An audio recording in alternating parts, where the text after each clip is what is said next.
اعوذ باللہ من الشیطان الرجیم بسم اللہ الرحمن الرحیم۔ السلام علیکم،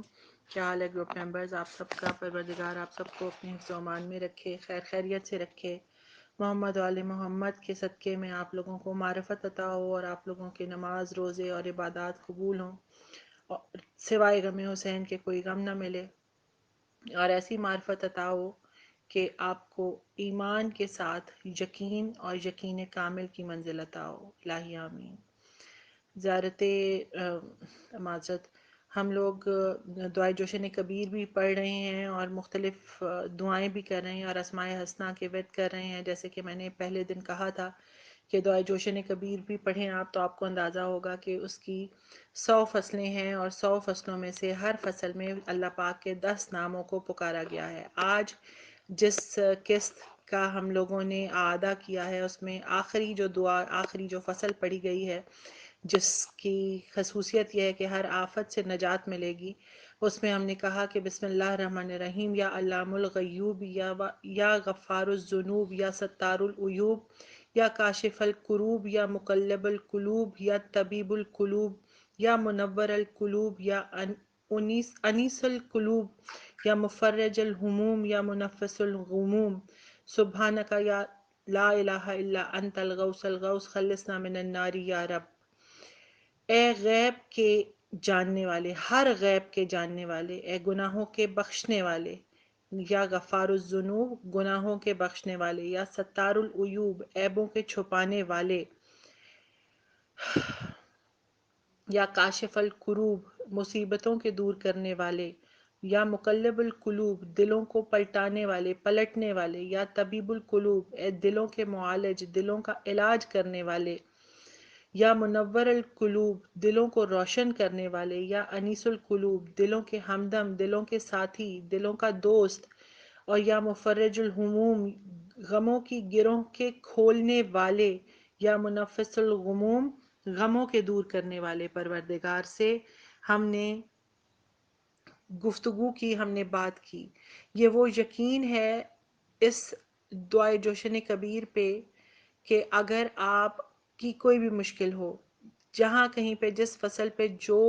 چیز لکھی ہے، جو خاصیت لکھی ہے کہ یہ اس سے حاصل ہوگی، یقین رکھیں کہ وہ خاصیت آپ کو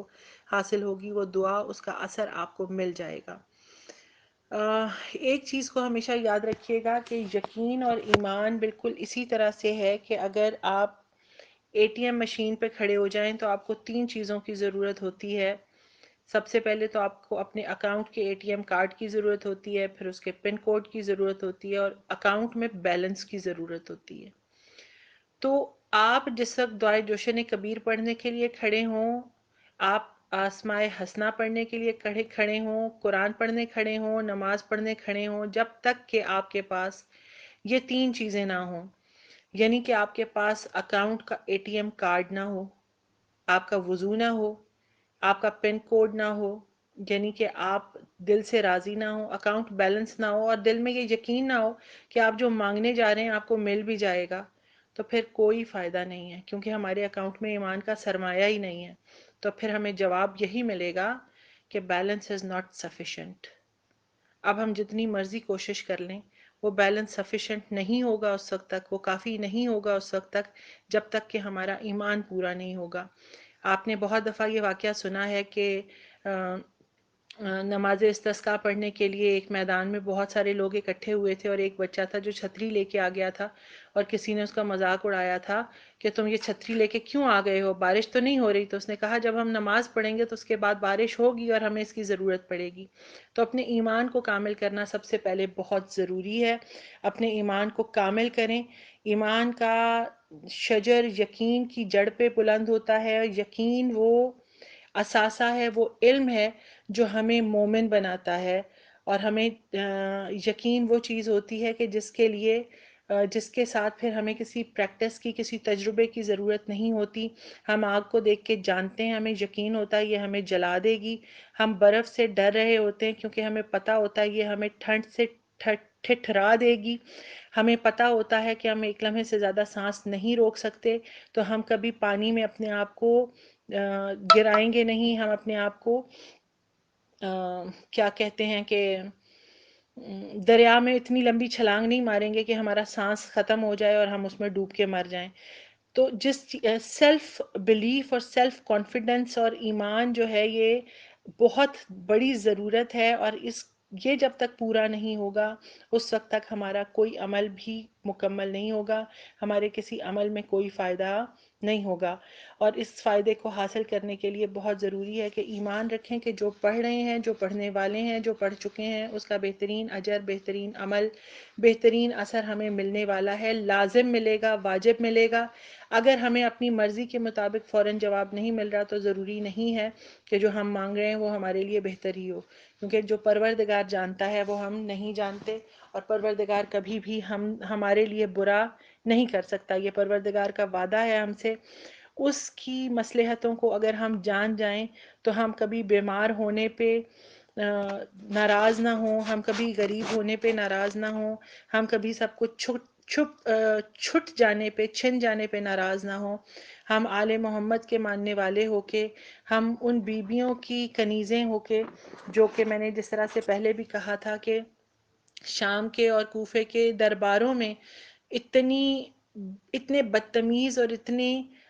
کردار سے گرے ہوئے لوگوں کے سامنے کھڑے ہو کے جن بیبیوں نے یہ کہہ دیا اپنے بھائیوں کے کٹے ہوئے سروں کو نیزوں پہ بلند دیکھ کے، بغیر چادروں کے،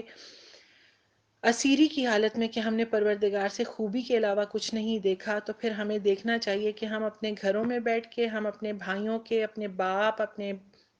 شوہر، اپنے بچوں کے ساتھ بیٹھ کے، اچھا کھانا کھا کے، اپنے بستر پہ بیٹھ کے، حجاب میں رہ کے، اپنی مرضی کے حجاب میں رہ کے، پروردگار کی مرضی والے حجاب پہ نہیں، اپنی مرضی کے حجاب میں رہ کے جتنا ہم چاہتے ہیں،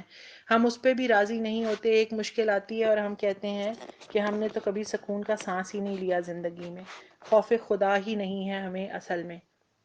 بہرحال اپنے آپ کو بہتر کرنا بہت ضروری ہے، اور آج کی اس تسبیح کو جو پروردگار کے اسماء حسنہ ہم پڑھنے والے ہیں وہ ہیں: بسم اللہ الرحمن الرحیم، یا بسم اللہ الرحمن الرحیم، یا رحمان، یا رحیم، یا غفار، یا قہار، برحمتک استغیثو. یہ آج کی تسبیح ہے، اور اس کا مطلب غفار کا بے انتہا بخشنے والا، ڈھانپنے والا، دنیا میں گناہوں اور برائیوں پہ پردہ ڈال کے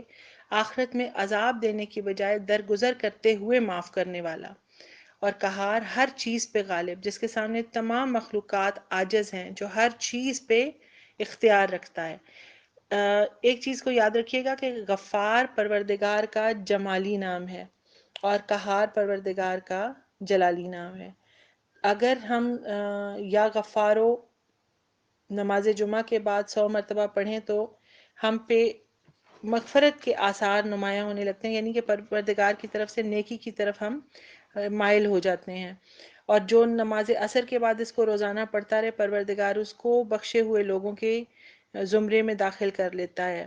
القہار کو جو شخص دنیا کی محبت میں بہت زیادہ گرفتار ہو اور وہ چاہتا ہو کہ وہ اللہ کے قریب ہو جائے، تو وہ یا قہار بہت زیادہ پڑھے تو اس کے دل سے دنیا کی محبت نکل جاتی ہے اور اللہ کی محبت آ جاتی ہے اس کے دل میں. ایک چیز کو ہمیشہ یاد رکھیں کہ اگر آپ اللہ کے رحم سے فائدہ اٹھانا چاہتے ہیں تو اللہ کے رحم سے فائدہ اٹھائیں گے تب جس وقت ہم اللہ کی قہاریت سے نجات حاصل کر لیں گے، یعنی اللہ کی ناراضگی کو ہم اپنے سے دور کر دیں گے. اللہ کی ناراضگی کو دور کرنا خود سے بہت ضروری ہے، اس لیے کہ اس اللہ نے ہمیں اولاد سے، گھر سے، جانوروں سے، جو نعمتیں ہمارے جسم میں موجود ہیں ان سب سے نوازا ہے، صرف اس لیے کہ ہمیں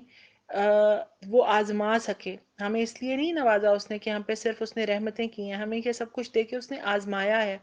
کہ اس آزمائش کے بعد یہ میرا بندہ میرا شکر کیسے ادا کرتا ہے، مجھ پہ ایمان کتنا رکھتا ہے. اب اللہ کی رحم سے فائدہ اٹھانا ہے اور اس کی قہاریت سے نجات حاصل کرنی ہے تو اس کا شکر ادا کریں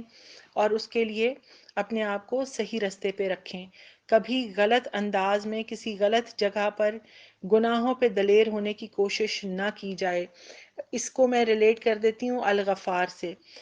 پہلے میں نے القہار کی بات کی ہے، اب میں غفار کی بات کر رہی ہوں، الغفار کی بات کر رہی ہوں. اگر اللہ کی رحمت چاہیے تو اللہ کے قہر سے بچنے کی کوشش کرنی چاہیے، اور اللہ کے قہر سے بچنے کے لیے ضروری ہے کہ اللہ کی طرف سے دی ہوئی نعمتوں پر شکر ادا کرتے ہوئے گناہوں سے بچنے کی کوشش کی جائے۔ ہمیں یہ پتہ ہے کہ اللہ معاف کرنے والا ہے، تو اس کا مطلب یہ نہیں ہے اللہ معاف کر دیتا ہے تو ہم گناہ پہ گناہ کرتے رہیں، کوئی بات نہیں اللہ تو معاف کر دے گا۔ ایک لمحے کا وقت نہیں لگتا کہ اللہ سے ہم معافی مانگنے کی کوشش کریں اور معافی مانگنے سے پہلے ہی موت آ جائے، تو پھر کیا کریں گے؟ پھر کہاں پہ جائے گی اللہ کی طرف سے غفار ہونے کی وہ صفت کہ ہمیں موقع ہی نہیں دیا اللہ نے کہ معاف کر دے وہ ہمیں۔ اس کی ایک مثال آپ میں سے غالباً کسی نے سنی ہوگی یا پڑھی ہوگی کہ ایک شخص تھا جس نے ایک میت کے ساتھ بدسلوکی کی اور غلط عمل کیا، اور اللہ تعالیٰ اس سے اتنا ناراض ہوا کہ فوری طور پہ ایک بادشاہ کے خواب میں ایک بزرگ آئے اور کہا کہ اس شخص کو فلاں جگہ پر جاؤ، قبرستان میں جاؤ اور اس کو دیکھو کہ وہ فلاں عورت کی میت کے ساتھ بدسلوکی کر رہا ہے، اور اس کو وہاں سے اٹھا کے لاؤ اور اس کو اپنے سپاہیوں کے ذریعے بلوا لو، اور اس کے بعد اس کو اپنا مشیر بنا لو، اپنا وزیر بنا لو، اور اس کو بتاؤ کہ تم نے یہ گناہ کیا ہے۔ وہ بادشاہ بہت حیران ہوا، لیکن اس کو جس طریقے سے خواب آیا اور بتایا گیا تھا، اس نے فوری طور پر جس وقت وہاں پہ اپنے سپاہیوں کو بھیجا، بلوایا اور دیکھا کہ واقعی اسی طرح سے اس قبرستان میں ایک مرد کو انہوں نے ایسی حالت میں دیکھا، اس کو لے کے آئے اور اس کو ایک اچھا عہدہ دے دیا گیا۔ اب وہ شخص بہت پریشان ہے۔ اچھا یہ خواب نہیں تھا، اس کو اس بادشاہ کے کمرے میں ایک بزرگ خود آئے تھے، اس کو نظر آئے تھے۔ اب جس وقت دوبارہ وہ بزرگ آئے اور کہا کہ تم نے جو تمہیں کام کہا گیا تھا وہ تم نے کر دیا، جب وہ جانے لگے بزرگ، تو بادشاہ نے ان کے قدموں پہ ہاتھ رکھ کے روک لیا اور کہا کہ آپ نے گناہ گار شخص کو اس طرح سے میرے پاس بھیجا ہے، میں کس طرح سے یہ ایسے گناہ گار کو اپنے پاس رکھوں جو اتنا زیادہ گناہ گار ہے؟ تو ان بزرگ نے یہ کہا کہ پروردگار اس شخص سے اس قدر ناراض ہے کہ وہ نہیں چاہتا کہ اپنے گناہ پر یہ شرمندہ بھی ہو کبھی، اس لیے پروردگار نے تمہیں اس کا وسیلہ بنایا کہ تم اس کو اس کا گناہ یاد ہی نہ دلانے دو، وہ سمجھے کہ میں یہ گناہ کرنے کے باوجود بادشاہ کی نظر میں اتنا اچھا ہوں کہ میں ایسے عہدے پہ پہنچ گیا۔ یعنی پروردگار معاف کرنے کے قابل بھی نہیں اس کو سمجھتا، اس کی معافی کو بھی قابل نہیں سمجھ رہا۔ وہ غفور الرحیم ہے، لیکن اگر گناہ کرنے پہ دلیر ہو جائے انسان اس قدر کہ گناہ کو جانتا اور اس کے باوجود گناہ کرے، تو پروردگار اس سے معافی کی توفیق بھی چھین لیتا ہے۔ تو پروردگار ہم سب کو اپنے حفظ و امان میں رکھے اور اپنے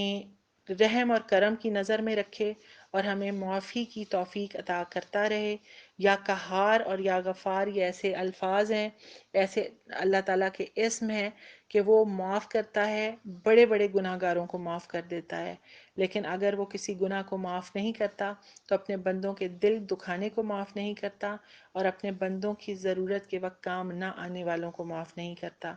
اپنا بہت خیال رکھیں، اور اس چیز کا خیال رکھیں کہ پروردگار نے ہمیں صرف اس لیے نہیں بھیجا کہ ہم اپنی ضرورتیں، اپنی خواہشیں اور اپنی مشکلات کی دوری کے لیے کوشش کرتے رہیں اور اپنے سامنے بندوں کو پریشان دیکھیں اور سوچیں کہ ہاں ان کے ساتھ ایسا ہی ہونا چاہیے تھا۔ وقت پلٹ کے کبھی بھی کسی پر بھی آ سکتا ہے۔ پروردگار ہر ایک کو اپنے حفظ و امان میں رکھے، مشکلات سے بچائے۔ اور اس کے ساتھ یہ کہ یا کہار کا ورد کرتے ہوئے اگر آپ